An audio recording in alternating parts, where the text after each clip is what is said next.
Hello everyone, welcome to astrologynewsreport.com. Today is February 23rd, 2014. Presenting an alternate view of world events as seen through the lens of Vedic astrology. I'm Ron Berger. And I'm David Anton Savage. Let's take a look at the week that was.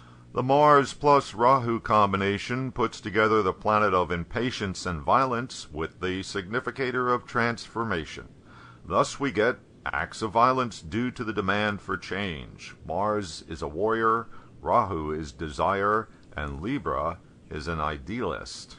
Last week, efforts to change the government in various countries once again exploded into violence. Ukraine, Thailand, Venezuela all saw protests that turned violent, with a number of people killed in each country.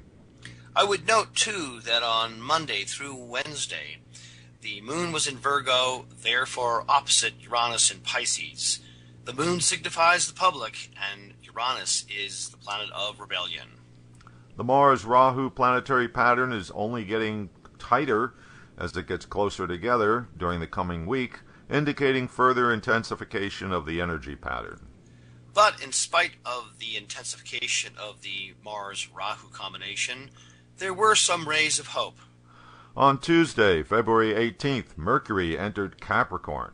The planet of ideas, logical thinking, communications, and decisions left the sign of social revolution, Aquarius, and entered practical, pragmatic Capricorn. By Wednesday, the change was making itself felt in various hot spots around the world. In Ukraine, President Yanukovych announced a short-lived truce with the opposition after over 25 were killed in Tuesday's violence. After another day of killing brought the death toll to 75, finally on Friday, Mercury did prevail over Mars-Rahu. A deal was signed that would address the opposition's concerns, promising a new government and early elections.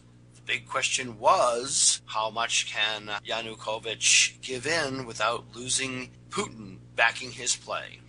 Well, apparently for Yanukovych, Putin wasn't going to be able to save him. Meanwhile, in Venezuela, opposition leader Leopoldo Lopez voluntarily turned himself in to security forces in an effort to quell the violence and show the sincerity of the protesters to find some kind of compromise with the government of Nicolas Maduro. And in Thailand, the country's chief of police said that there were no plans to retake more protest sites after Tuesday's bloody clashes. All right, here's another item that occurred in last week's news that illustrates how the three-way combo of Mars, Rahu, and Saturn can operate.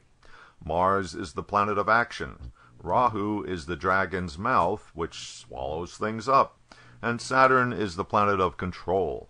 All three were in Venus's sign, Libra, and therefore contributing their energy to Venus, the planet of value and price.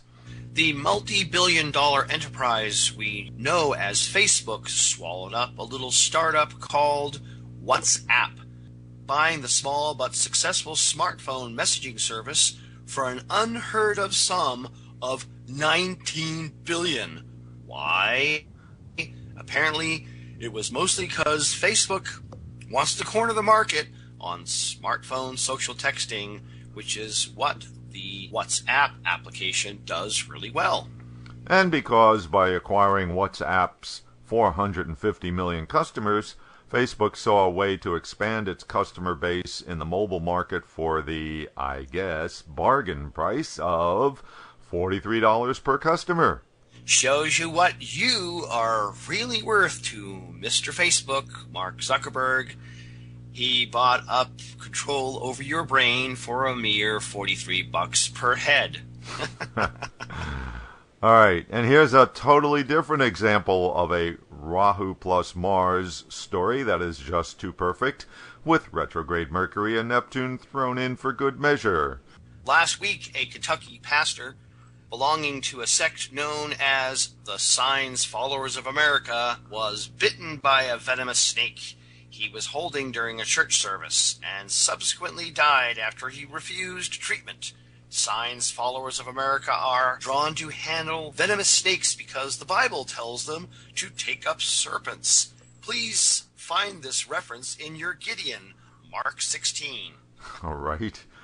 Anyway, Jamie Coots, along with a small subset of Pentecostal believers in America, was certain that God would protect him from the venom so long as he was holy. Mr. Coots had been seriously bitten at least twice before and lived without the aid of medical treatment. And, just in case you didn't know, he had some national fame as well as the co-star of the reality TV show Snake Salvation. But it sounds like third time was not a charm, so to speak. Yeah, sounds like arrogance to me. Anyway, I guess God didn't come through for him this time. What's your astro diagnosis, David? Well, Rahu is directly connected to snakes. Rahu is specifically the head and mouth and fangs of the serpent, therefore poisonous. Mars's action, violence and weapons, and fangs are a snake's weapon. And by the way, both Mars and Rahu are significators of puncture wounds.